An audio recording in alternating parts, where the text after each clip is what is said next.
Saludos a todos, muy buenas y bienvenidos a Madridismo al Día. Vamos a hablar de Eden Hazard, que en el partido frente al Cádiz, pues mostró cierta sensación de quererse revelar ante su situación en el Real Madrid.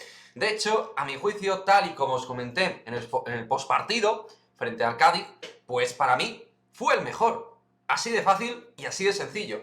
Y fue el mejor porque fue el futbolista que vio más claro qué necesitaba el equipo en ataque a la hora de generar conexiones, situaciones intermedias, asociaciones y generar productividad en lo que es el frente de ataque. De hecho, en la segunda parte, porque su partido claramente fue de menos a más, en cuanto participó más y fue más proactivo, el equipo lo agradeció con mejores situaciones y mejores ocasiones de cara a gol.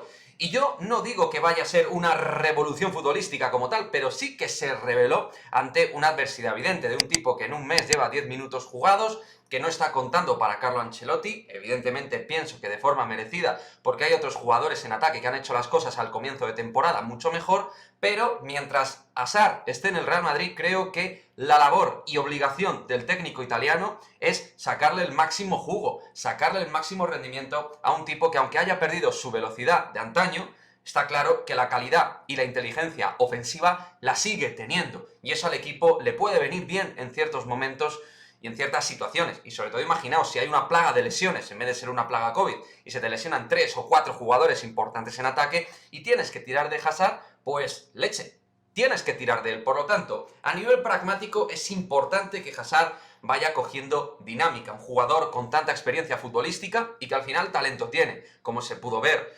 Es cierto, no tiene la conducción de antaño, como digo, ni el 1 para 1, pero aún así dejó detalles de 1 para 1 y sobre todo dejó un gran juego entre líneas, lo cual benefició sobre todo a Karim Benzema y Vini Jr., que estuvieron en la primera parte bastante apagados a nivel futbolístico. Así que me apetecía hacer un vídeo con respecto a la figura de Hazard porque considero pertinente que Ancelotti le saque productividad. De hecho, en el previo y en el post habló, en el previo y en el post del partido frente al Cádiz, habló de que de alguna manera Hazard puede ser un jugador y debe ser un jugador importante en la segunda parte de la temporada. Pues bien, veamos si es así, pero para ello tendrá que jugar minutos. Si tú le sacas 10 minutos o 45 minutos cada mes y medio, va a ser difícil. Obviamente él tendrá que no lesionarse, tendrá que estar en el estado de forma óptimo.